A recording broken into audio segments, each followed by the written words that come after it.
I slammed the front door behind me, my hands trembling as I struggled with my keys. The house was quiet, but the silence felt heavy, filled with things we weren't saying. Scott's car wasn't in the driveway, and I knew exactly where he'd be. Not at work, like he told me this morning, but probably drowning his problems at Larry Ailes' bar again. "Damn it, Scott," I muttered, throwing my purse onto the kitchen counter. The answering machine was blinking, and I pressed play harder than I needed to. "Miss Noah, this is Virginia from Midwest Insurance. I'm calling to follow up on the claim your husband filed last week regarding his termination," the message played. My stomach sank. Scott had promised he quit his job at the bank 3 weeks ago, saying he had issues with his boss. I had doubts then. It was the third job he'd left in as many years, but I wanted to believe him. The machine beeped again. "Janet, honey, it's your mother-in-law. I hope you're not working late again. Scott could really use your support right now. Call me back, dear." I deleted Diane's message angrily. Of course, she was on his side. In her eyes, Scott could do no wrong, and any of his problems were somehow my fault. The front door creaked open, and I braced myself. Scott stumbled in, reeking of whiskey and failure. "Hey, babe," he slurred, trying to smile but failing miserably. "You're home early? Cut the act, Scott," I snapped. "I know you got fired. Why did you lie to me?" His face fell, guilt showing in his red, tired eyes. "I didn't want to disappoint you again. So, you thought lying was a better choice?" I ran my hand through my hair, feeling the frustration rise. How are we supposed to trust each other if you can't even be honest about something like this? Scott collapsed onto the couch, his head in his hands. "I'm sorry, Janet. I really messed up this time. This time," I said, my voice getting louder. "Scott, this is becoming a habit. We can't keep living like this." He mumbled something about a missed deadline and an angry client. Same story, different day. I paced the living room, my mind racing. "We need to make some changes," I said firmly. "I can't keep being the only reliable income around here, and you need to—" The phone rang, cutting me off. Scott jumped for it, clearly relieved by the distraction. "Hello? Oh, hi, Mom," he said, giving me a look that begged for a break from the argument. I rolled my eyes and headed to the kitchen, needing a break. As I filled a glass of water, I could hear Scott's voice from the other room. "Yeah, Janet's here. She found out about the job." Then, in a quieter tone, he added, "No, I haven't told her that part yet." I froze, gripping the glass tightly. What else was he hiding? "Mom, I don't think that's a good idea," Scott said, his voice low and urgent.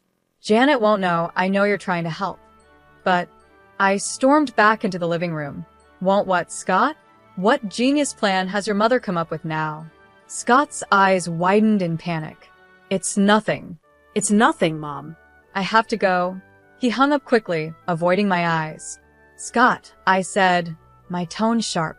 "What aren't you telling me?" He fidgeted with the phone cord, looking everywhere except at me. "It's just Mom thought it might be good if she came to stay with us for a while, to help out." The glass slipped from my hand, smashing on the hardwood floor. Water and broken glass scattered at my feet, a perfect image of how messed up our life had become. "Your mother," I said slowly, "wants to move in with us?" Scott nodded miserably. "Just for a little while, until I can get back on my feet." I stared at him, speechless. This was a nightmare. Diane, with her constant judgment and snide comments, living in our home? The very thought made my skin crawl. "Janet, please," Scott begged. "It won't be for long. We need the help, and I cut him off, my voice cold. "There is no we in this decision, Scott. You and your mother don't get to decide how we handle your mistakes." I turned, carefully stepping over the broken glass. "Clean this up," I said over my shoulder. "I need some air." I grabbed my keys and headed for the door. "Janet, wait," Scott called after me. "Where are you going?" I paused with my hand on the doorknob. "To figure out how to fix the mess you've made of our lives," I replied without turning around. And Scott, don't wait up. The next morning, I stormed into my office, my head pounding from a night of tossing and turning. The last thing I needed was to deal with Diane's judgmental attitude on top of Scott's lies. but there was her number flashing on my phone as it rang over and over. Janet speaking, I answered stiffly, bracing myself. Janet, dear. Diane's sugary voice came through the line, dripping with fake concern. I hope I'm not disturbing your very important work. I clenched my teeth.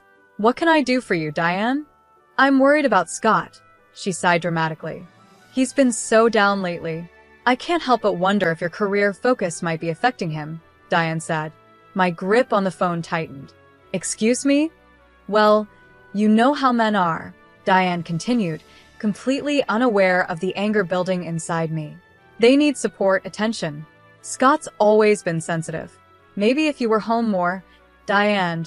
I cut her off, my voice low and controlled. Scott is a grown man. His job troubles are his own responsibility. But as his wife, I interrupted, I've been supporting us financially for years while Scott jumps from job to job. Don't you dare suggest this is my fault. Diane gasped, clearly offended. I'm only trying to help, Janet. Someone needs to be there for Scott, and if you're too busy climbing the corporate ladder, stop right there, I snapped. My career isn't the problem. Scott's inability to keep a job is. And frankly, Diane, your constant babying isn't helping him. Well, I never, she huffed. If that's how you feel, maybe I should come stay with you two for a while. Scott clearly needs some support at home. A chill ran through me. That won't be necessary, I said firmly. Scott and I can manage our own problems. We'll see about that, Diane replied in a threatening tone before hanging up. I slammed the phone down, fuming. The nerve of that woman. After everything I'd done to keep us afloat, she had the audacity to blame me for Scott's failures. My phone buzzed with a text from Scott. Mom's worried about us. Maybe we should let her visit. I ignored it, throwing myself into my work, avoiding the mess waiting for me at home. The hours flew by as I drowned in spreadsheets and phone calls, anything to keep my mind off it. It was nearly 9 p.m. by the time I left the office. When I pulled into the driveway, I froze. Diane's car was parked in my usual spot. Inside, I found them in the kitchen, Scott nervously stirring a pot while Diane fussed over the table. What's going on? I asked, dropping my briefcase with a loud thud. Diane turned, beaming. Janet, darling. We were wondering when you'd grace us with your presence. I hope you don't mind I took the liberty of preparing dinner. You certainly took liberties, I muttered, glaring at Scott. He refused to look at me, suddenly fascinated with his cooking. Scott mentioned you two were having some difficulties, Diane said, her tone dripping with fake concern. I thought a nice family dinner might help ease the tension. I let out a bitter laugh. A family dinner? Is that what this is? Scott finally looked up. Please, Janet. Mom's just trying to help. Helps? I snapped. By ambushing me in my own home? By blaming me for your problems? Diane gasped. I would never. Save it. I cut her off. I heard enough this morning. You made it pretty clear how you feel about me and my career. Scott stepped in between us. Janet, that's not fair. Mom's here because she cares. Oh, she cares all right, I muttered under my breath. I shot back. She cares more about controlling our lives, about making me the bad guy in her little story. Now, Diane said, her voice syrupy sweet. I know you're under a lot of stress, but there's no need for dramatics. Why don't we all sit down and— No, I said firmly. I'm not doing this, not tonight. I turned to Scott. You invited her without even asking me, didn't you? His guilty look said it all. I grabbed my keys, my hands trembling with anger. Janet, wait, Scott called as I headed for the door. Where are you going? I paused, my hand on the doorknob. Somewhere I'm actually wanted, I replied coldly. Enjoy your family dinner. I slammed the door behind me, and as I walked away, I heard Diane's voice drift out. Well, I never. Scott, darling, you really need to do something about that wife of yours. I got in my car and drove, tears blurring my vision. How had my life ended up like this? And more importantly, how was I going to fix it? The next day, after a long day at work, I pulled into the driveway, my stomach twisting at the sight of Diane's car still parked in the same spot. She had been here for a week. Taking a deep breath, I braced myself and went inside. The living room was a mess. Diane's belongings were scattered everywhere, suitcases overflowing with clothes, boxes stacked high, and framed pictures of her and Scott covering every surface. "What the hell is going on?" I demanded, my voice echoing through the house. Scott walked out of the kitchen, looking embarrassed. "Janet, honey, I can explain." Scott invited me to stay for a while. Diane cut in, sweeping into the room with a smug smile. "Isn't it wonderful? Now I can help around the house and give you more time to focus on your career." I felt the blood drain from my face. "Stay? For how long?" Scott shuffled his feet, avoiding my eyes. "Well, you see, Mom's having some financial problems. I thought she could live with us until she gets back on her feet." "Live with us?" I repeated, my voice rising. "Scott, we can barely support ourselves. How are we supposed to support your mother too?" Diane clicked her tongue. "Now, Janet, there's no need to be so dramatic.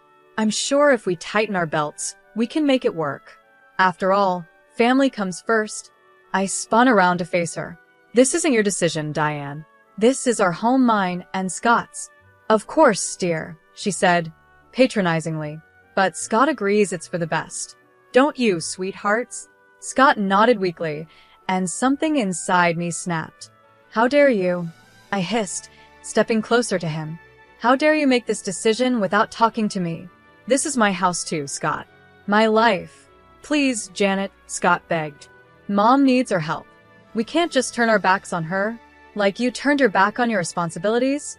I shot back. I fired back, "Or how about how you've turned your back on our marriage by lying to me?" Diane gasped, "Janet, that's no way to talk to your husband." I whirled around to face her. "And you come waltzing in here, criticizing my choices, blaming me for Scott's failures, and now you expect me to support you." "I'm only trying to help," Diane sniffed. "Someone needs to hold this family together. We were doing just fine before you showed up." I snapped. Scott stepped between us. "Janet, that's enough. Mom's staying, and that's final." I stared at him, disbelief and betrayal flooding through me. "Final? You don't get to make that decision on your own, Scott." "Well, someone has to make decisions around here," he shot back. "You're never home anyway." His words hit me like a punch to the gut. I stepped back, grabbing my purse. "I'm never home because I'm working my butt off to keep us going while you hop from one job to the next."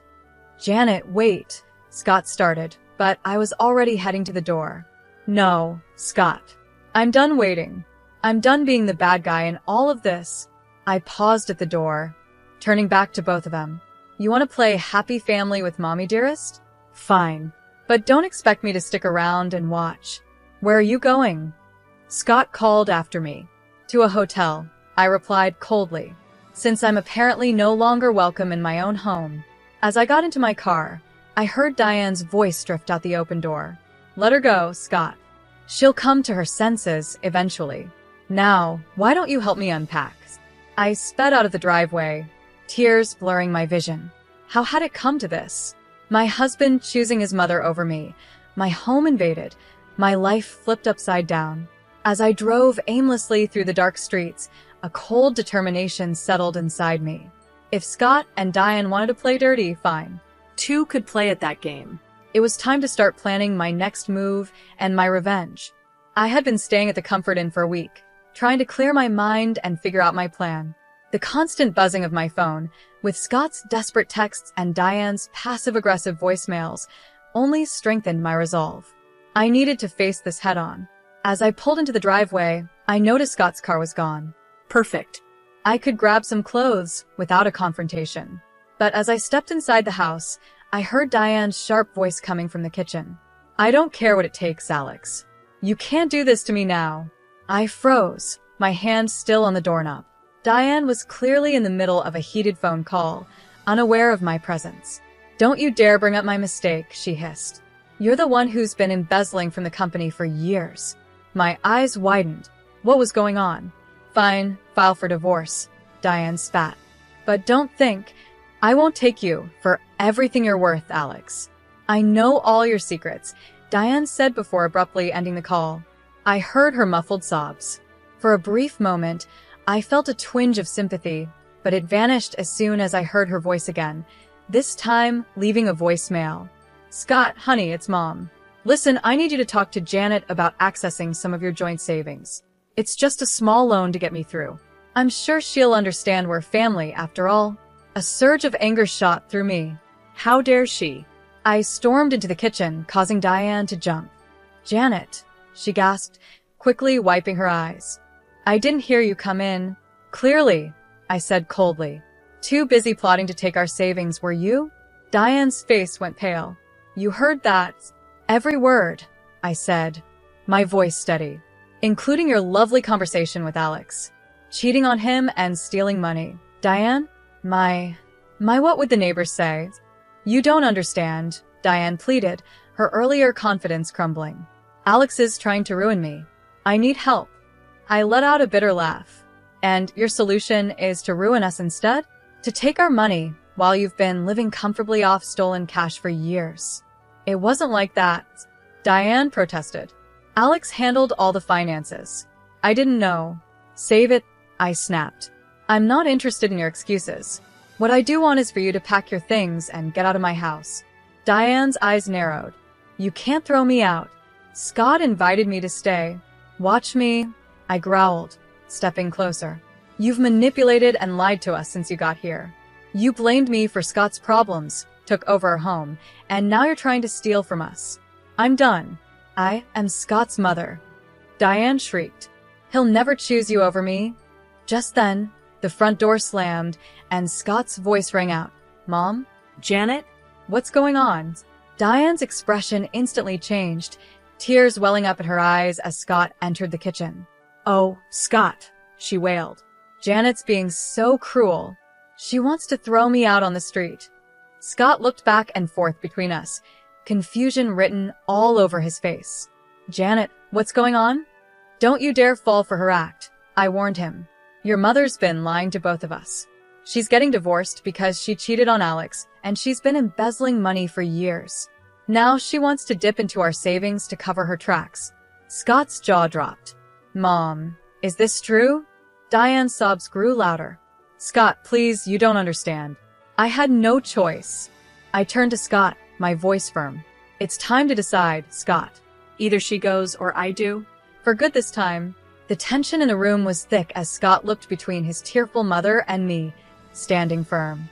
I could see the conflict in his eyes, years of being manipulated by his mother now colliding with the harsh truth in front of him. Scott, I said, urging him to decide. I spoke softly but firmly. This is it, Scott. This is the moment that decides our future. Choose wisely. As Scott opened his mouth to speak, I held my breath, knowing that whatever he said next would change all our lives. His eyes flickered between Diane and me, his face full of confusion and pain. I need some time to think, he stammered, backing out of the kitchen. Scott, please. Diane cried, reaching for him, but he was already gone, the front door slamming behind him. I stood there, trembling with anger and hurt. I hope you're happy, Diane, I said, my voice sharp. You've torn this family apart. Diane's tear-streaked face hardened. You did that all by yourself, Janet. If you'd been a proper wife. Don't you dare. I cut her off, my voice cold. I'm going upstairs to pack. When I come back down, I expect you to be gone. I stormed upstairs, my mind racing as I threw clothes into a suitcase. Then I heard her voice again. Diane was on the phone. I quietly crept to the top of the stairs to listen. Alex, please, she was saying, her voice desperate. I need more time. No, don't call the lawyers yet. I have a plan. My blood ran cold. What was she up to now? Scott and Janet have savings, Diane continued. If I can just get access to them, no, they don't suspect anything. Janet's too busy with her career to notice. I gripped the banister, my knuckles turning white. She was planning to steal from us. Just give me a week, Diane pleaded. I'll get the money, and we can make this all go away. I'd heard enough. I marched downstairs, my face stormy. Diane jumped when she saw me, quickly ending her call. Janet, Save it, I snapped. I heard everything. You're not just asking to borrow money, you're planning to steal it. Diane's face crumpled. You don't understand. Alex will ruin me if I don't pay him off. I had no choice. There's always a choice, I said coldly. And you chose to lie, cheat, and steal. But it ends now. I pulled out my phone and dialed Scott. It went to voicemail. Scott, it's Janet.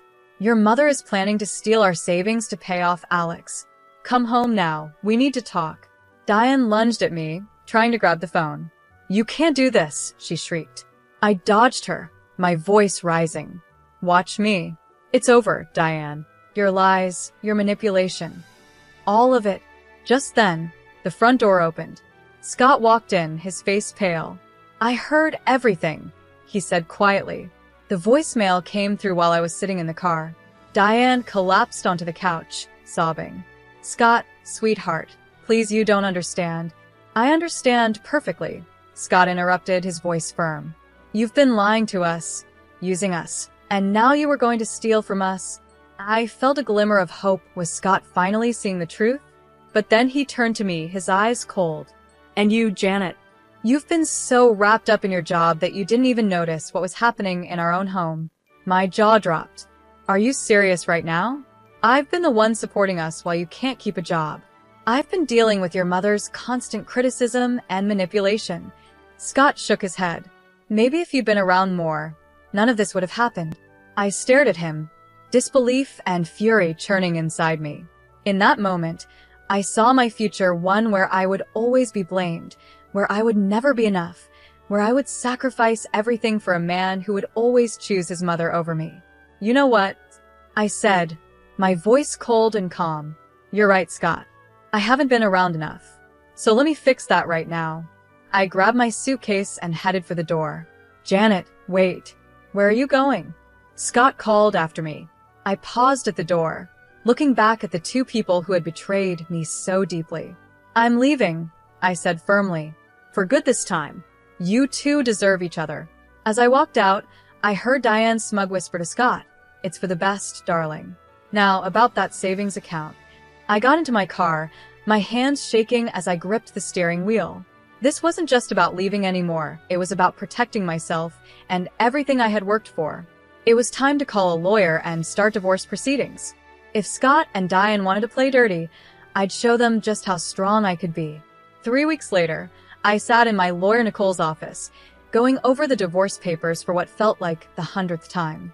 I was determined to protect myself and my assets. Everything looks good, Janet, Nicole said. We've frozen the joint accounts, and Scott can't touch your personal savings. Are you ready to file? I took a deep breath, my hand hovering over the papers. This was at the point of no return. Just as I was about to sign, my phone buzzed. Diane's number flashed on the screen. Ignore it, Nicole advised, but something made me hesitate. I should at least hear what she has to say, I muttered, answering the call. Janet, Diane's voice was surprisingly small. Please don't hang up. I need to talk to you. I have nothing to say to you, Diane, I replied coldly. Please, she begged. I've made a terrible mistake. I need your help. Against my better judgment, I found myself listening as Diane spilled a story of deceit and desperation.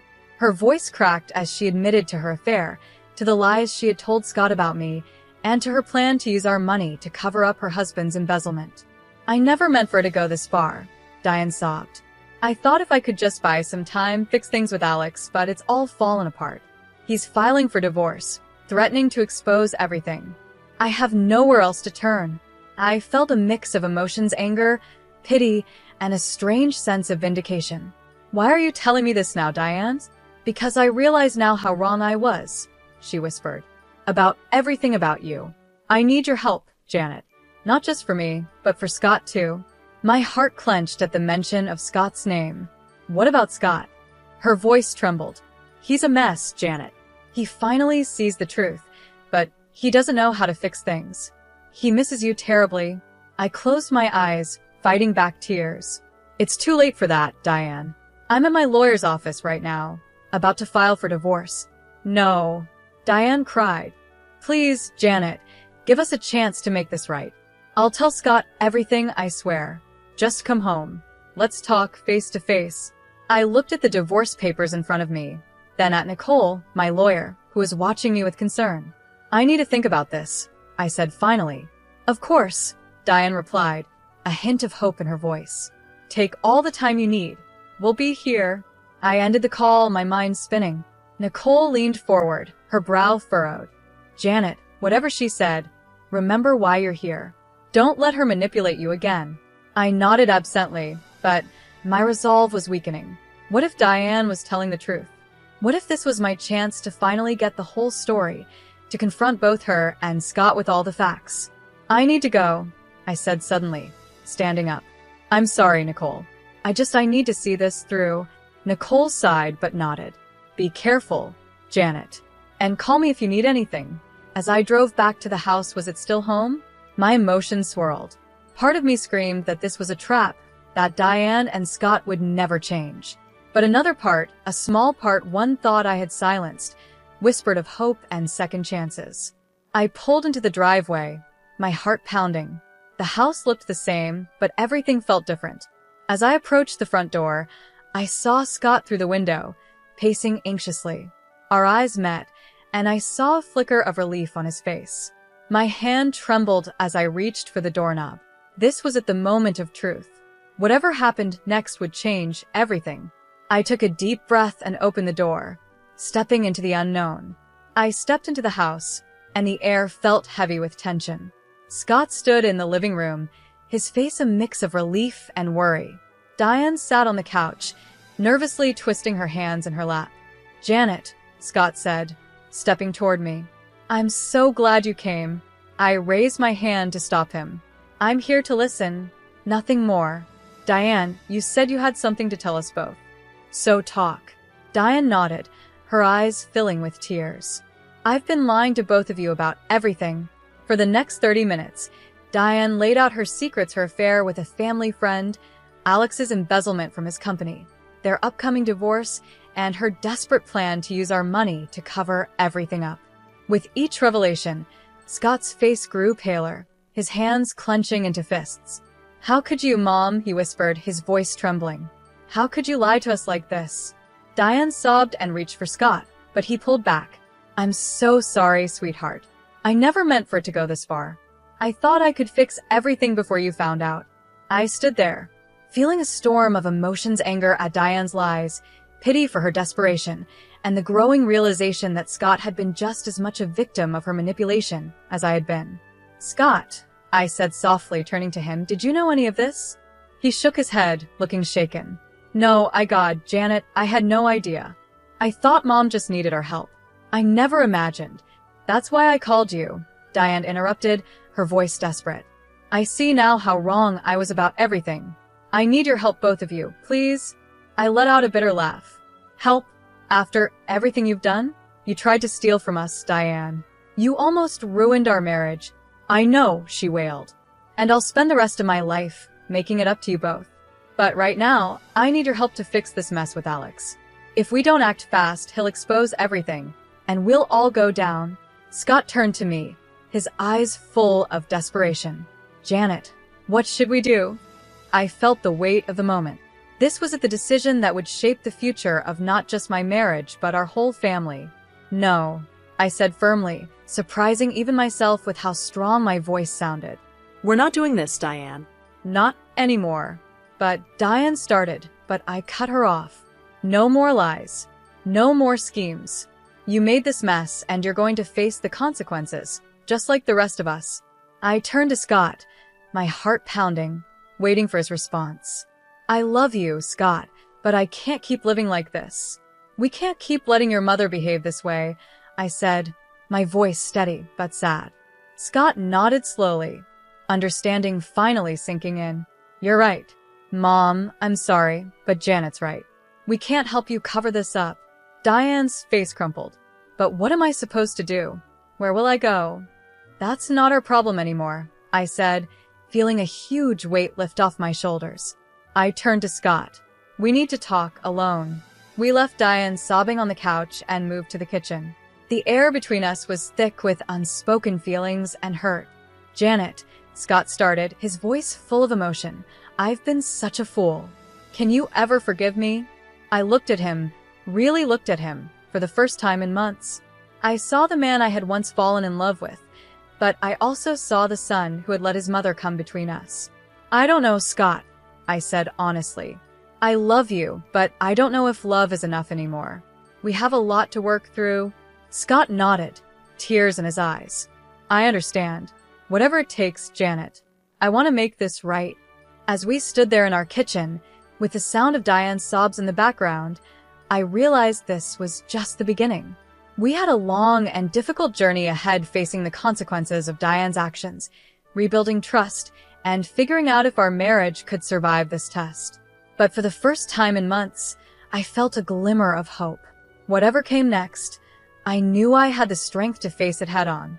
2 years later, I stood in my new apartment, surrounded by moving boxes and the promise of a fresh start. The divorce had been finalized 4 months ago, and I was finally ready to close this chapter of my life. My phone buzzed with a message from my boss. Congratulations on the promotion, Janet. I can't wait to see what you'll do as our new marketing director. I smiled, feeling a surge of pride. This was what I had been working for: recognition for my skills and hard work, not judgment for being ambitious. As I unpacked, I came across a photo of Scott and me from happier times. A wave of sadness hit me, but it quickly passed, replaced by a sense of peace. We had tried to make things work after Diane's confession, but the trust had been too deeply damaged. In the end, we both realized that sometimes love just isn't enough.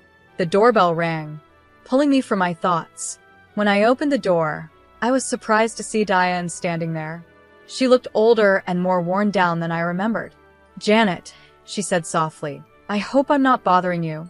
I just wanted to apologize again and give you this. She handed me an envelope. Inside was a check for a large sum, much more than she had tried to take from us. It's everything I have, Diane said, her voice trembling. I sold the house, my jewelry. I want to make up for what I did to you and Scott, Diane said, her voice trembling. She handed me the check, and I stared at it, emotions swirling inside me. Diane, I began, but she cut me off. I know this won't fix anything, but I hope it helps you start your new life. I see that now. Looking at this woman who had caused me so much pain, I realized my anger had faded. Thank you, Diane, but I don't need this. I've already started my new life. I handed the check back to her. Use it to start over for yourself. Learn from this and be better. Diane's eyes filled with tears. You're an incredible woman, Janet. I'm sorry I didn't realize that sooner. After she left, I sat on my new couch, trying to process everything. My phone buzzed again, this time a text from Scott. Heard about your promotion. Congratulations, Janet. You always were the strong one. I smiled sadly, and I typed back a simple thank you.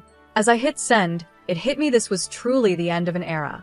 Scott and Diane would always be part of my past, but they no longer had any hold over my future. I walked over to the window, gazing out at the city skyline. My new life stretched out in front of me, full of possibilities. No more compromising my dreams, no more dimming my light to make others feel comfortable. I was free to be myself completely and unapologetically. As the sun set, painting the sky in shades of orange and pink, I felt excitement building inside me. Tomorrow was a new day, the first of many, and I was ready to embrace it, stronger and wiser than before. I thought about all the women out there facing similar struggles, torn between family obligations and their own ambitions, fighting to be valued and heard. I hoped my story would inspire them to stand up for themselves and demand the love and respect they deserved. At that moment, I made a promise to myself. I would use my new position not just to move my career forward, but to mentor other women, to help them find their voices and pursue their dreams. My journey had been hard, but it had taught me invaluable lessons about resilience, self-worth, and the power of staying true to who you are. As night fell, I raised a glass to my reflection in the window. Here's to new beginnings, I whispered, to strength, to growth, and to never settling for less than you deserve.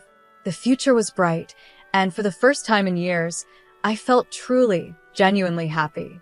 Whatever challenges came my way, I knew I had the strength to face them.